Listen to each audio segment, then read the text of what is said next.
ହରିଶଙ୍କର ମନ୍ଦିର ବାବଦରେ ଗୋଟେ ପରିଚାଳନା କରିବା।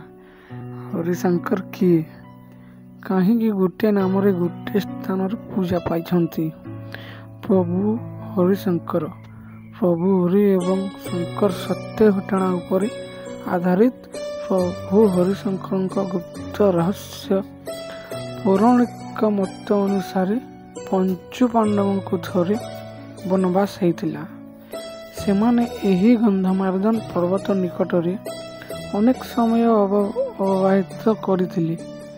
ସେତେବେଳେ ସେମାନଙ୍କୁ ଏକ ପିତୃଶାପ ହୋଇଥିଲା। ସେ ପିତୃଶାପଟି ଯୁଧିଷ୍ଠିର ମହାରାଜ କହିଥିଲେ।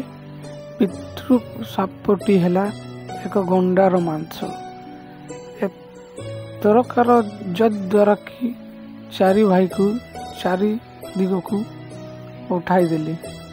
ଯୁଧିଷ୍ଠିର ସେମାନଙ୍କ ମଧ୍ୟରୁ ଶାଖା ଅର୍ଜୁନ ଗନ୍ଧମାର୍ଦ୍ଦନ ପର୍ବତ ଦିଗକୁ ଆସିଥିଲେ।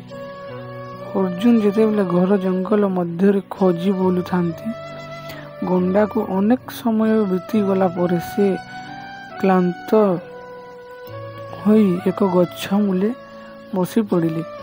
ଗଛ ମୂଳେ ବସି ପଡ଼ିବା ପରେ ସେ ଦୂରରୁ ତାଙ୍କୁ ଦୃଶ୍ୟମାନ ହେଲା ଏକ ଅଜଣା ଜନ୍ତୁ। ସେ ଆଉ କାଳ ବିଳମ୍ବ କରି ଶବ୍ଦ ଭେଦି ତୀରକୁ ଆଦେଶ ଦେଇ କହିଲେ, ଯା, ସେହି ଜନ୍ତୁର ମୁଣ୍ଡଟିକୁ କାଟିକି ଆଣ।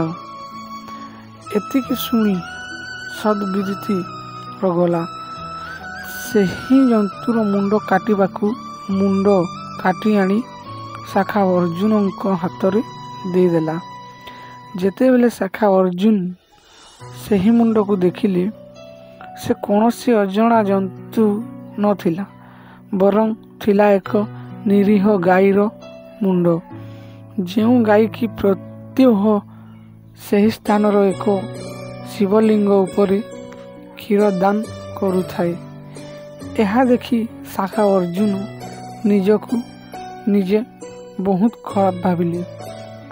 ସେ ନିଜକୁ ଗୋ ହତ୍ୟାକାରୀ ଅର୍ଥାତ୍ ଗୋ ହତ୍ୟା ଦୋଷୀ ଭାବରେ ସାବ୍ୟସ୍ତ କଲେ। ପରେ ସେ କେଉଁ ଉପାୟରେ ଗୋ ହତ୍ୟା ଦୋଷରୁ କିପରି ଭାବରେ ମୁକ୍ତି ପାଇଲେ, ସେହି ସକାଶେ ସେ ପ୍ରଭୁ ଶ୍ରୀକୃଷ୍ଣଙ୍କୁ ସ୍ମରଣ କରିଲେ।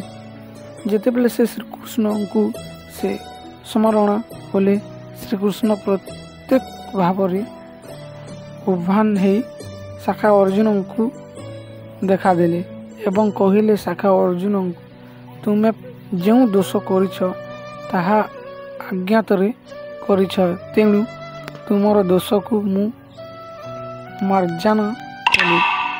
ଏହା ଶୁଣି ଅର୍ଜୁନ ଉତ୍ତରରେ କହନ୍ତି, ଆପଣଙ୍କ ବାକ୍ୟ ସତ୍ୟ ହେଲେ